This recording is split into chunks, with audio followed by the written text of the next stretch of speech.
नमस्कार दोस्तों, मैं हूँ आम्रपाली बंसल लेकर आ रही हूँ आपके सामने सबलगढ़ के इतिहास की एक झलक। वो झलक जो पुराने पन्नों में दफन हो चुकी है, हम आपके सामने एक डॉक्यूमेंट्री के द्वारा प्रस्तुत करने जा रहे हैं। आइए जानते हैं सबलगढ़ के इतिहास के बारे में।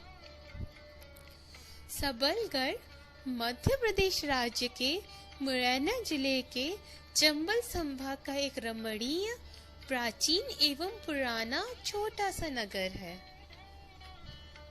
सबलगढ़ का अर्थ है मजबूत दुर्ग, यानी कि मजबूत किला। इसके नाम की तरह ही सबलगढ़ की उत्तर दिशा में एक प्राचीन किला मौजूद है।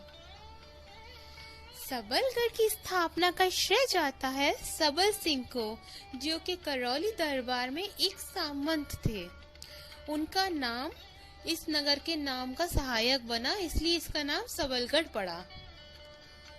सबलगढ़ अपने किले, शिकार, भूतिया कथाओं, प्राचीन मंदिरों एवं जंगलों के लिए प्रसिद्ध है। आइए अब हम डालते हैं सबलगढ़ के इतिहास पर एक नजर। सबलगढ़ का इतिहास 16वीं एवं 17वीं शताब्दी में प्रारंभ होता है। प्रारंभ में सबलगढ़ क्षेत्र करौली राज्य का ही एक अंग था। करौली के राजा ने सबल सिंह को यहाँ किला बनाने की अनुमति प्रदान की, जिसके बाद सबल सिंह ने सबलगढ़ के किले की नींव डाली।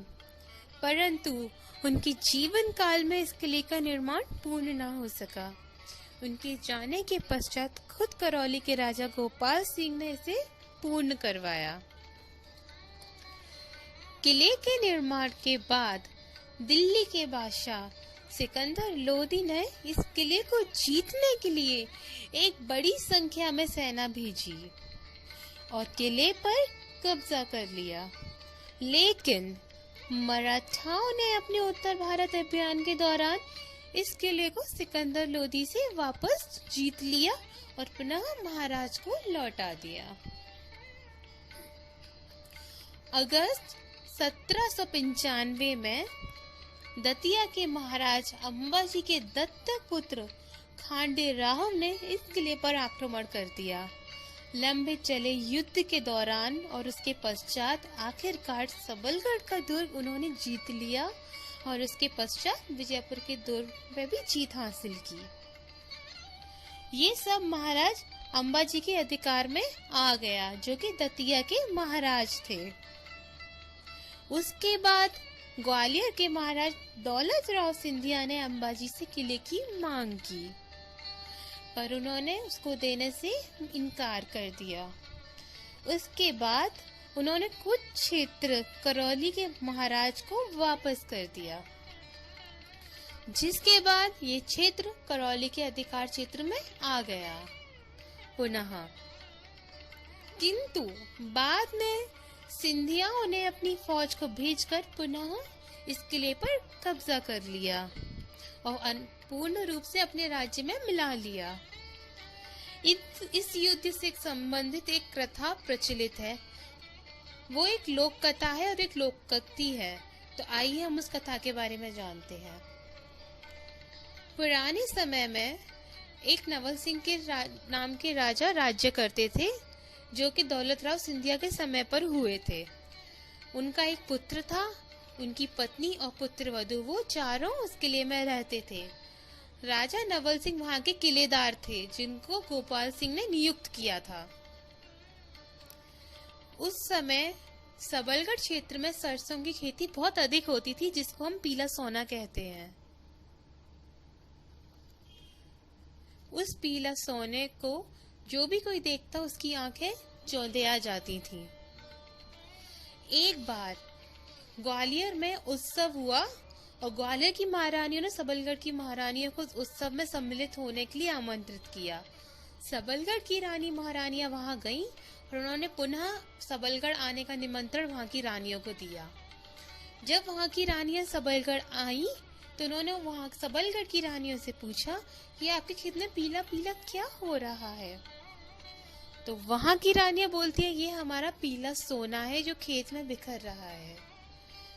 रानियों को ये बात समझ नहीं आई कि वो सरसों है, और उन्होंने ग्वालियर जाके महाराज से बोल दी कि वो पीला सोना है, आप सबलगढ़ पर आक्रमण कर दीजिए। ग्वालियर के राजा ने सबलगढ़ पर आक्रमण कर दिया। कहते हैं सबलगढ़ में अथाह धन था, अथाह धन, जिस धन की सुरक्षा स्वयं नाग नागिन का जोड़ा करता है आज भी। उसका खजाने का एक बीजक था जिसे हम नक्शा कहते हैं। तो वो बीजक लेके राजा भागे युद्ध के दौरान। आधा बीजक किले में रह गया और आधा बीजक लेके राजा भाग गए। कहते हैं वो बीजक आज भी सिंधियाओं के पास है।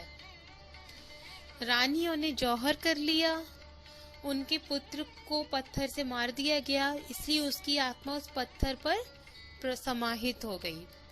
राजा ने अपनी अंतिम सांस में कहा जब मेरा बेटा पुनः जन्म लेगा वो इस खजाने का मालिक बनेगा। एक भूतिया कथा भी प्रचलित है कि उस पत्थर में से जिसमें राजकुमार की आत्मा समाहित है, आज भी दशहरे के दिन उसमें खून के आंसू और दिवाली की भाई दूज के दिन उसमें से दूध के आंसू प्रवाहित होते हैं। इस प्रकार कई लोक कथाएं इनसे जुड़ी प्रचलित हैं। चलिए हम पुनः लौटते हैं सबलगढ़ के इतिहास पर। सबलगढ़ का किला जीतने के बाद दौलत राव सिंधिया और यशवंत राव होलकर ने एक मीटिंग की ब्रिटिश ईस्ट इंडिया के विरुद्ध 1805 में। इसके बाद इस किले पर ब्रिटिश ने अपना कब्जा कर लिया और उनका कब्जा 1805 से 1809 तक रहा। और ब्रिटिश ने एक रेस्ट हाउस बनवाया। वो प्राचीन रेस्ट हाउस आज भी सबलगढ़ के मध्य में स्थित है। लेकिन 1809 में सिंधियाओं ने वापस अंग्रेजों से लेके यहाँ का किला अपने राज्य में मिला लिया। धीरे धीरे अपनी भूतिया कथाओं एवं देखरेख के अभाव में ये किला एक खंडर होता चला गया, पर जिसकी हालत आज दयनीय है। ये किला आर्किटेक्चर की अपने आप में मिसाल है। ये किला 7 मेहराबदार हुआ करता था, पर आज इसका काफी नुकसान हो चुका है। ये मजबूती के साथ साथ आज भी बेहद खूबसूरत है। यही हमारी छोटी सी कोशिश थी आप लोगों को सबलगढ़ का इतिहास बताने की। मैं आम्रपाली बंसल, हमारे सहयोगी हैं अनुराग बंसल जिन्होंने हमें सितार पे म्यूजिक और हमारी इस डॉक्यूमेंट्री को बनाने में सहायता की। उम्मीद है आपको हमारा छोटा सा प्रयास जरूर पसंद आएगा।